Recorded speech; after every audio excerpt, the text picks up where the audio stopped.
Kidlat News Updates.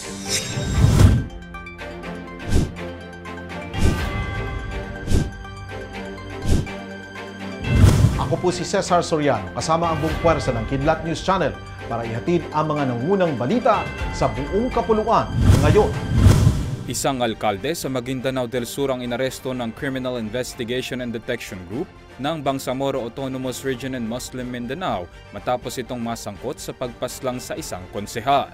Hindi na pumalagpas si Datu Salibo Mayor Sulaiman Sandigan nang arestuhin ito sa kanyang tahanan sa Datu Piang kagabi ng pinagsamang puwersa ng CIDG at Datu Piang Municipal Police Office. Iniuugnay si Sandigan sa pagpatay kay Datu Salibo Municipal Councilor Demsom Silongan Abril nitong taon.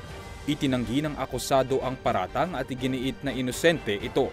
Agad namang dinala ang alkalde sa CIDG Detention Facility sa Cotabato City. Walang piyansa ang inirekomenda ng Regional Trial Court Branch 15 sa pagkakaaresto kay Sandigan. Una ng voluntaryong sumuko ang 4 pang kabilang sa warrant of arrest ayon sa CIDG BAR.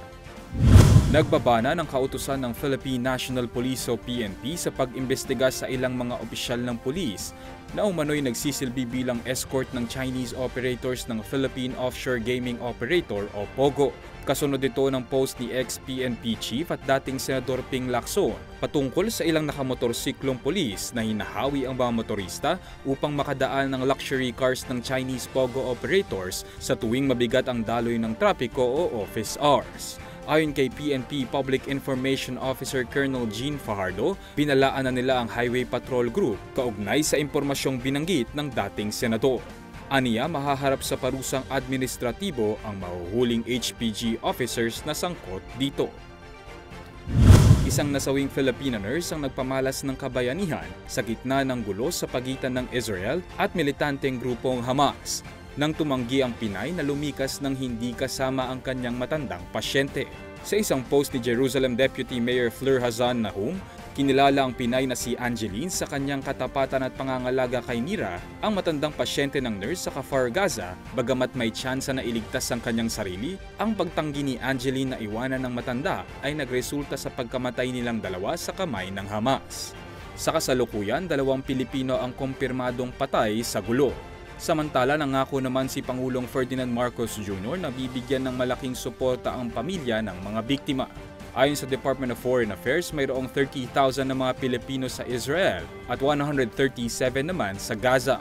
Karamihan sa mga ito nagtatrabaho bilang mga caregiver. Ibinunyag ng model at host na si Maggie Wilson na inaresto ang kanyang 64-year-old na ina dahil umano sa carnapping. Sa kanyang Instagram stories kahapon, tila pinatutsadahan ni Wilson ang kanyang dating asawang si Victor Consunji na maaaring may pakana ng pag-aresto. Paggigiit ni Wilson, walang driver's license ang kanyang ina at hindi marunong magmaneho kaya nagtataka ito kung bakit inaresto umano ito sa salang carnapping. Dagdag pa nito na the government wouldn't listen, ngunit umaasa ito na the rest of the world will. Sa hiwalay na post, iginiit ni Wilson na hindi pera ang habol niya kundi kabaligtaran nito. Sinuportahan naman ng rumored boyfriend ni Wilson na si Tim Connor ang paliwanag nito.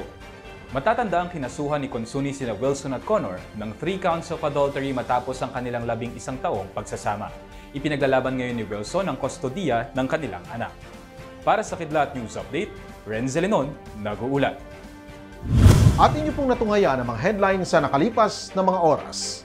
Manatiling nakatutok sa mga susunod na updates at breaking news. Ako po si Cesar Soriano, kasama nyo sa bawat pagputok ng balita.